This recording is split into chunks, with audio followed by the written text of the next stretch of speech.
Jet fuel has a way of sinking into your pores, outlasting any soap or scrub. Claire smelled like JP8 and stale coffee, the scent of a woman the Air Force forgot. To the hotshots, she was just the simulator tech. To the sky, she was a ghost waiting for a body. The simulator building at Nellis Air Force Base was a windowless concrete bunker that always smelled of ozone and floor wax. It was the place where egos went to die, though most of the young lieutenants and captains passing through its doors hadn't figured that out yet. They strutted in with their flight suits zipped down to their sternums, sunglasses hanging from their collars, heads full of Top Gun fantasies, and a desperate need to prove they were the apex predators of the Nevada sky. Claire watched them from behind a bank of glowing monitors in the control booth.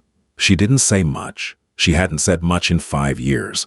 At 38, Claire Danvers was practically a fossil in fighter pilot years, though she wore her age quietly.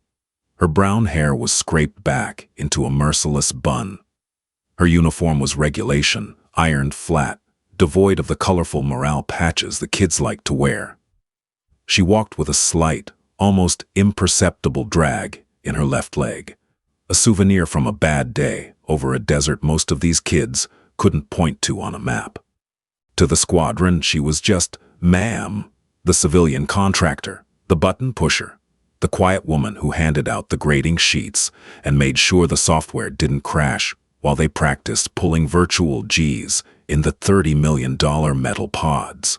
Today's problem was a captain named Liam Henderson, call sign Whip. She was wearing the jacket.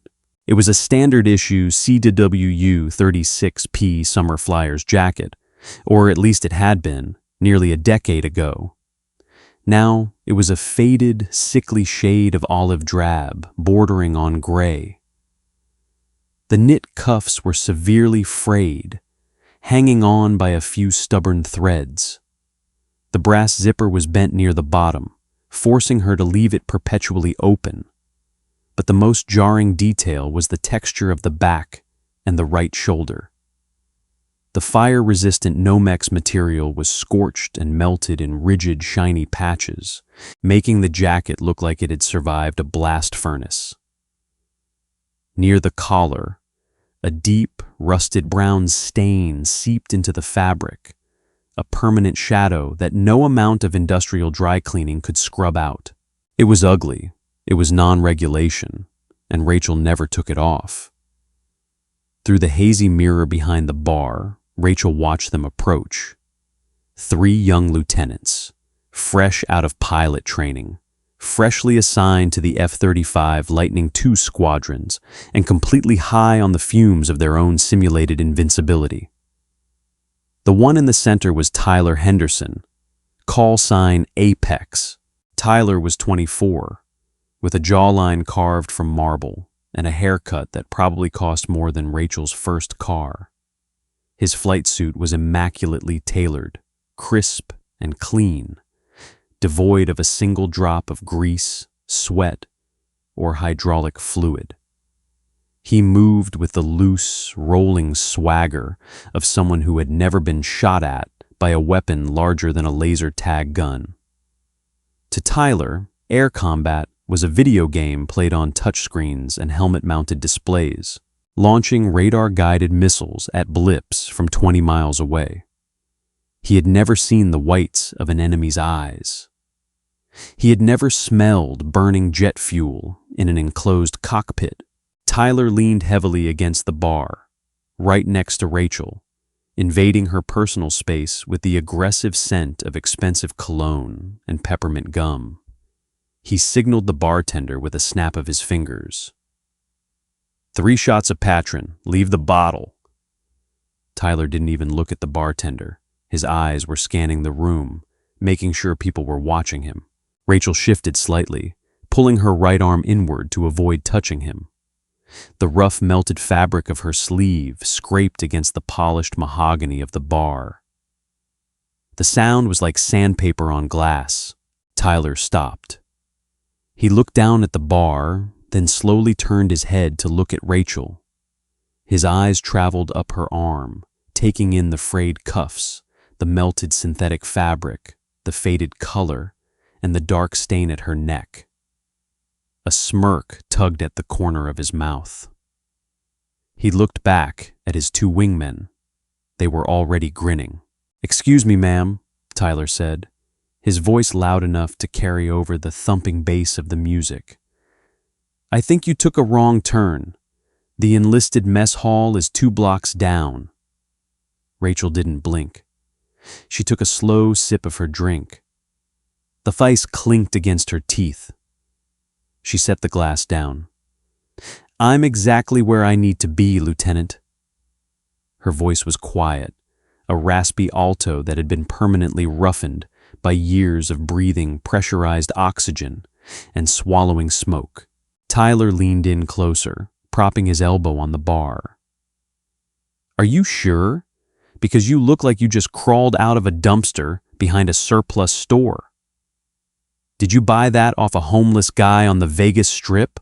One of his wingmen let out a sharp, barking laugh. Rachel kept her eyes forward, staring at the rows of liquor bottles in front of her. "I earned it." "Right, sure you did," Tyler scoffed, turning fully toward her. He was putting on a show now. A few other pilots at nearby tables had stopped talking, turning their chairs to watch the golden boy tear into the quiet, older woman at the bar. "You know, there's a dress code in the O Club. We're supposed to look like officers, not like whatever this is. It's called uniform for a reason." "What do you even fly? Cessnas? Desk chairs?" "A-10s, Rachel said softly, "and whatever else they needed me to." "The Warthog," Tyler laughed, shaking his head. He looked at the crowd. "A flying tractor. Cool. Glad we have you guys flying low and slow so the real fighters can clear the airspace. But seriously, the jacket, it's a biohazard. You're making the Air Force look like a charity case." Rachel finally turned her head. She looked Tyler dead in the eyes. Her eyes were a flat, pale green, completely void of amusement or intimidation. It was the look of a predator watching a very loud, very stupid bird chirp on a branch. "Leave it alone, kid," Rachel said. It wasn't a request. Tyler didn't like being called kid. The smirk vanished from his face, replaced by a tight, offended line. His ego, fragile and propped up by high simulator scores and backslaps, couldn't handle being dismissed by someone who looked like she didn't belong in his world. "Don't call me kid," Tyler snapped, his voice dropping an octave as he tried to sound authoritative.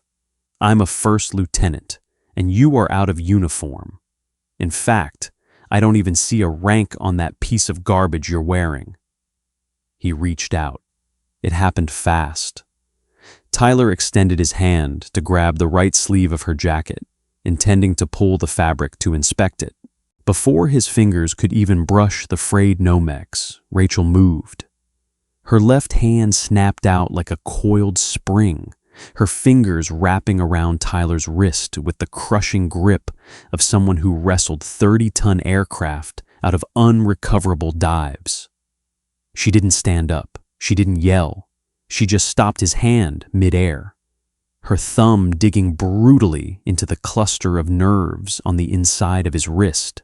Tyler gasped, his knees buckling slightly under the sudden, sharp pain. The blood drained from his face as he tried to yank his arm back, but her grip was like a steel vise. "I said," Rachel whispered, her voice sliding through the sudden quiet of the immediate area, "leave it alone." She let go of him with a slight shove. Tyler stumbled back a half step, rubbing his wrist, his eyes wide with shock and sudden, burning humiliation. His wingmen stepped forward, their chests puffed out. "Hey, back off!" one of them barked. The tension in the corner of the room spiked. The music from the jukebox, some heavy generic rock song, suddenly felt entirely out of place.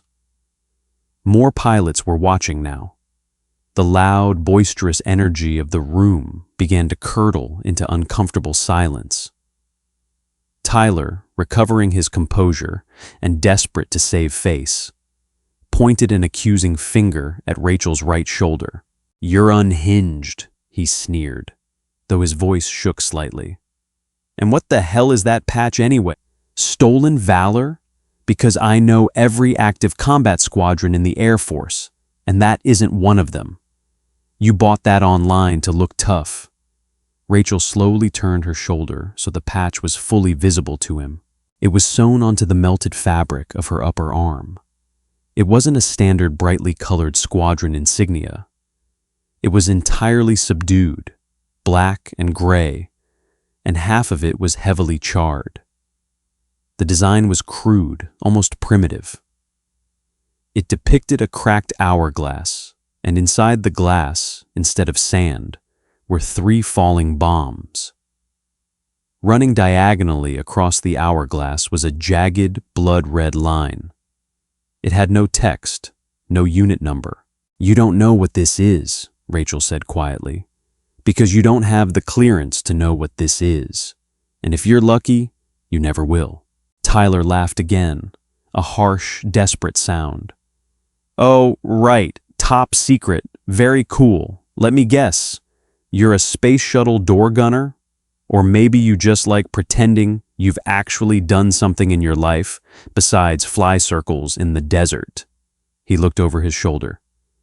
"Hey, someone call the master-at-arms. Let's get this trash out of the club." "Lieutenant?" The word wasn't shouted. It was spoken with a calm, heavy authority that cut through the remaining noise in the room like a scalpel. The heavy wooden doors of the O Club had swung open, and the crowd near the entrance parted instantly, like water flowing around a stone. The jukebox was suddenly killed, plunging the room into an eerie, echoing silence. General Thomas Knox walked into the room. He was a 4-star general, the commander of Air Combat Command. He was a tall, broad-shouldered man in his late 50s, wearing a pristine blue dress uniform.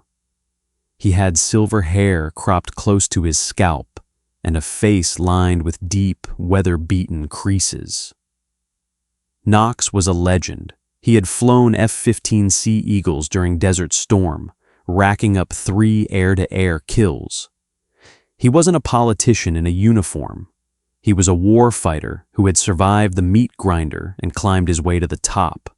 "Attention on deck!" someone barked. Every pilot in the room snapped to rigid attention. Heels clicked together, arms locked at their sides. Tyler Henderson straightened his spine so hard it looked like it might snap. His chin held high, his chest pushed out. He wanted the general to see him. He wanted to be the poster boy in the room. General Knox waved a hand casually. "As you were, relax. I'm just here to get a club soda and congratulate you all on a solid exercise." The room relaxed slightly, though the posture of everyone present remained stiff and deeply respectful. Knox began making his way toward the bar. Tyler saw his opportunity. As Knox approached, Tyler subtly angled his body, subtly gesturing toward Rachel, who was still sitting at the bar, not having bothered to stand up.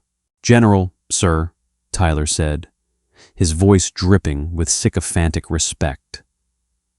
"Great exercise, sir.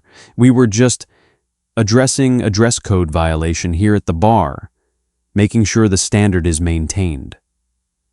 Knox didn't look at Tyler. His eyes were scanning the liquor bottles, his mind clearly on his drink. "Is that so, Lieutenant?" "Yes, sir. This officer is wearing non-regulation, damaged gear, and a patch that doesn't belong to any registered unit. I was just suggesting she remove herself from the premises before she embarrassed the wing." Knox finally turned. He had a polite, dismissive smile on his face, ready to tell the young lieutenant to mind his own business and let the base commander handle it. He looked at Tyler, gave a brief nod, and then his gaze drifted past the young pilot to the woman sitting quietly at the bar. The general's eyes landed on Rachel's battered green jacket. Knox stopped walking. The polite smile didn't just fade from the general's face. It was completely wiped away, replaced by an expression of profound, sudden shock. The color drained from his cheeks, leaving his weathered skin looking like old parchment. He didn't look at Rachel's face. His eyes were locked onto her right shoulder. He stared at the charred black and gray patch with the cracked hourglass and the red slash. The silence in the room deepened. It wasn't just quiet anymore. It was a heavy, suffocating vacuum. The dozens of pilots in the room held their breath, watching as the commander of Air Combat Command, a man who had stood unflinching in front of congressional committees and hostile fire, seemed to physically shrink. Knox took a slow, deliberate step forward, pushing past Tyler as if the young lieutenant were nothing but empty air. Tyler stumbled back, his mouth opening in confusion. General Knox stopped 2 feet away from Rachel. He stared at the patch, his chest rising and falling with suddenly shallow breaths. His hands, resting at his sides, began to tremble slightly. "My God," Knox whispered, his voice cracking, barely loud enough for anyone but Rachel and Tyler to hear. You were in the valley." Rachel finally turned on her stool. She looked up at the 4-star general. She didn't salute. She just gave a slow, exhausted nod. "I was, sir," Rachel said softly. "I flew the dirt." Knox closed his eyes. A muscle feathered in his jaw. When he opened his eyes again, they were bright with unshed tears. "I signed the order," Knox said, his voice shaking with a decade of buried guilt. "I'm the one who sent you in." General Knox did not move. He stood anchored to the floorboards of the officers' club, his eyes locked on the crude, charred patch on Rachel's shoulder. Tyler Henderson looked between the general and Rachel, his mouth opening and closing like a landed fish. The heavy silence in the room pressed against his eardrums. He tried to salvage the situation, leaning forward with a nervous, placating smile. "Sir, I didn't mean to interrupt your evening. It's just a dress code issue. I can have security escort her out so we can—" "Shut your mouth, Lieutenant," Knox said. He didn't yell. The words didn't echo. They just dropped from the general's mouth like anvils, heavy and absolute. Tyler snapped his jaw shut, the color finally draining completely from his face. Knox slowly raised his hand and pointed a trembling finger at the patch on Rachel's sleeve. "Do you have any idea what you are looking at, Henderson?" Tyler swallowed hard. "No, sir, it's not in the registry. It's not in the registry because the mission never officially happened," Knox said. His voice was gravelly, hollowed out by a sudden surge of old ghosts. He turned his head slightly to address Tyler, but his eyes kept drifting back to Rachel.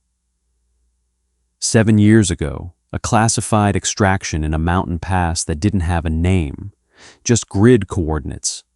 We called it the Anvil. 42 Army Rangers were pinned down by a force 5 times their size. The weather was a zero-visibility nightmare. Thick, freezing fog. Overlapping rings of radar-guided anti-aircraft artillery dug into the ridges. It was a meat grinder. Rachel stared into her club soda.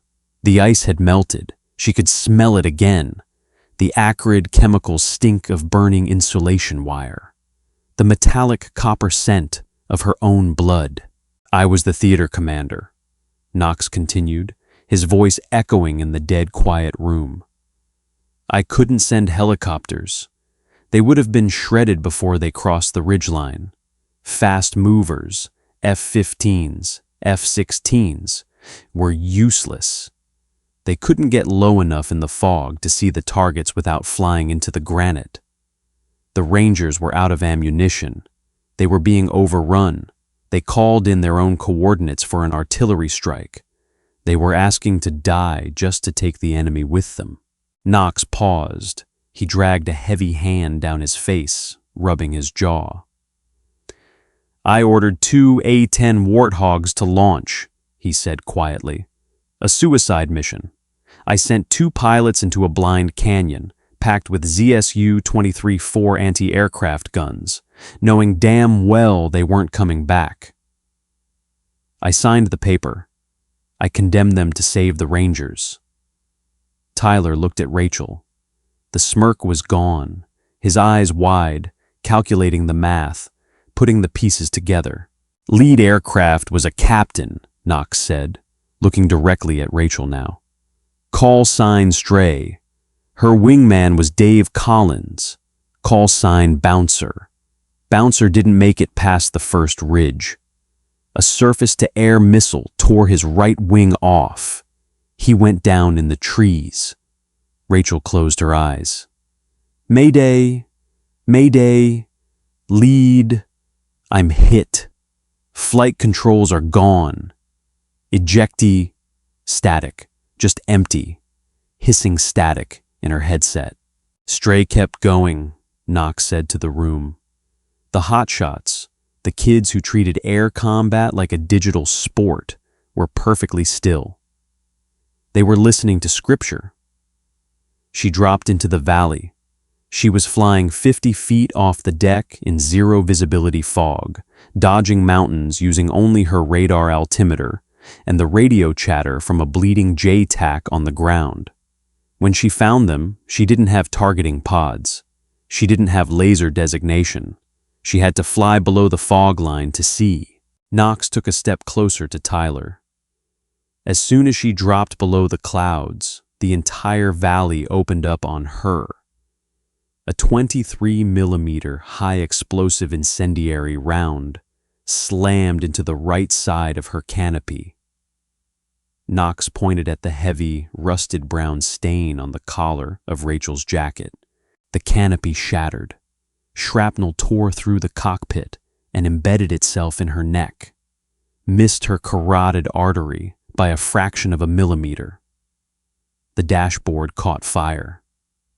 The right engine ingested debris and choked. She was flying a burning single-engine brick, bleeding out into her flight suit. Tyler's eyes dropped to the dark stain on Rachel's collar. His stomach twisted. He suddenly felt the intense, overwhelming urge to peel off his pristine, unsoiled flight suit.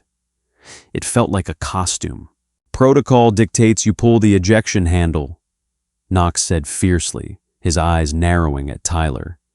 "You punch out, you survive. But if she punched out, 42 men died." So, she didn't. She grabbed a field dressing, shoved it into her own neck to stop the bleeding, and pulled the fire extinguisher handle for the dashboard. The flames blew back. Her jacket caught fire. The Nomex melted into her skin. Knox gestured to the right shoulder of Rachel's jacket, the rigid, shiny, scorched fabric that Tyler had called thrift store garbage. "She stayed on station for 45 minutes, Knox whispered. "A dying woman in a burning airplane. She did 8 gun runs. Danger close. Putting 30mm depleted uranium rounds 10 yards from friendlies. Flying so low the Rangers said they could feel the heat from her engines. She broke the siege. She kept the enemy pinned down until a break in the weather allowed the medevac birds to slip in and pull the boys out." Knox finally turned to fully face Rachel. When she landed back at Bagram, the aircraft was a total loss. Over 300 bullet holes. No right engine, half the tail missing. The ground crew had to use the jaws of life to cut the canopy open. She was unconscious, her right arm fused to this jacket. The general looked back at the patch on her sleeve. The broken hourglass. The red slash. The boys she saved chipped in and had that patch made, Knox said. The hourglass means time ran out. The 3 bombs mean danger close. The red slash is the blood they shed in the dirt. Only 43 people in the world are allowed to wear it. The rangers who walked out of that valley and the pilot who pulled them out. The silence in the officers' club was absolute, heavy, and deeply uncomfortable.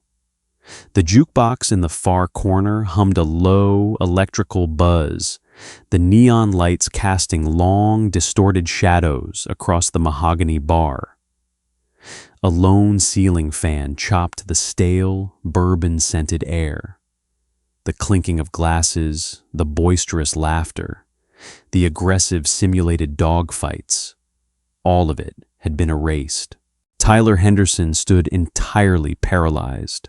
His polished boots felt cemented to the floorboards. 10 minutes ago, he owned this room. Now, the arrogance that had fueled his entire adult life evaporated, leaving behind a cold, hollow nausea. He looked at Rachel's frayed cuffs. He looked at the melted, rigid synthetic fabric of her right sleeve. He stared at the rusted brown stain at her collar, finally understanding that the color was oxidized iron from her own veins. He had mocked a woman for wearing her scars. He had tried to pull rank on a ghost. His wingmen, previously eager to jump into the fray, had subconsciously taken a half-step backward, distancing themselves from him. They stared at the floor. The rest of the room, dozens of the best, most lethal pilots in the military, stood perfectly still. They were kids playing a game of points and polished brass, suddenly confronted by the butcher's bill. Rachel slowly opened her eyes. She picked up her glass of club soda. The ice had melted into small, rounded slivers. She swirled the glass, taking a final, measured sip. The ice clinked gently against the rim. It was the loudest sound in the room. She turned her bar stool, the metal bearings grinding loudly in the quiet, and looked at Tyler. Tyler braced himself. He expected anger. He expected her to scream, to dress him down in front of a 4-star general, to end his career right there on the sticky floor of the O Club. But her pale green eyes held no fury. There was no vindictive triumph in her gaze. She wasn't gloating. She looked at him with an exhausted, heavy pity. It was the look of someone watching a child play with a loaded gun. "The jacket isn't a fashion statement, Lieutenant," Rachel said. Her voice was quiet, raspy, carrying effortlessly through the breathless room. "It's a tether." She reached up with her left hand, her fingers brushing the charred edge of the hourglass patch.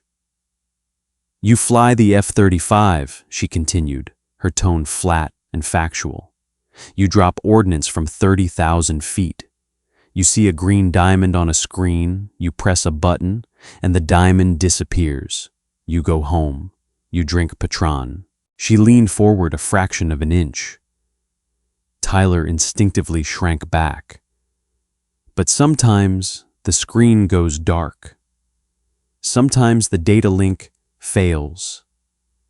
And sometimes you have to look down and see the faces of the kids who are bleeding out in the dirt, waiting for you to save them.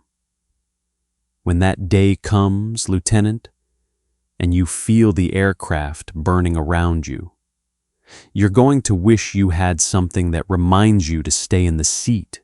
Tyler swallowed. His throat felt like sandpaper.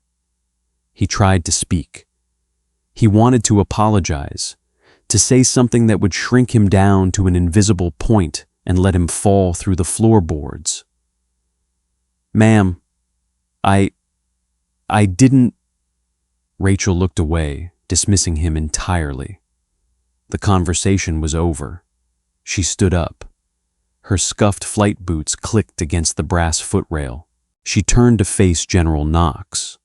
She snapped her heels together. Her back straightened, shedding the weary slouch she had carried all evening. She raised her right hand and delivered a slow, crisp, technically perfect salute. General Knox returned the salute immediately, his hand rigid against his silver brow. His jaw was locked tight, a muscle feathering near his ear. His eyes were wet, reflecting the dim bar lights. "Bouncer didn't come back, sir," Rachel said softly, holding the salute. Her voice finally wavered, just a fraction. "I just flew the plane." "You brought them home, Stray," Knox replied, his voice thick, dropping his hand. "All 42 of them. Every single ranger walked out of that valley. They send me a letter every year on the anniversary of the anvil. They ask about you." "Tell them I'm doing fine, sir." Rachel dropped her salute. She reached into the zippered chest pocket of her flight suit, pulled out a crumpled, sweat-stained $10 bill, and dropped it on the damp mahogany to cover her soda. She turned and began to walk toward the exit. The crowd of elite, invincible fighter pilots parted for her instantly. They stepped back abruptly, pressing themselves against tables, booths, and each other to give her a wide, unobstructed path. Nobody spoke. Nobody dared to breathe too loudly. They watched the faded, scorched olive-drab jacket move through the center of the room. They looked at the heavy brass zipper that wouldn't close. They looked at the melted right shoulder. They looked at the broken hourglass. Tyler Henderson watched her go. He looked down at his own immaculate, tailored flight suit. The fabric felt incredibly thin. He felt the sudden, crushing weight of gravity pressing down on his shoulders.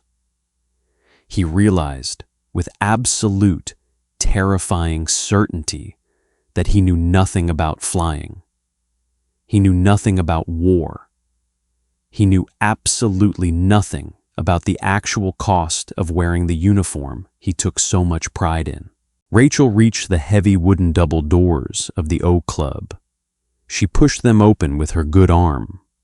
The dry, hot Nevada wind swept into the air-conditioned room for a brief second. It smelled of scorched desert dust, aviation fuel, and the vast, empty dark of the night sky.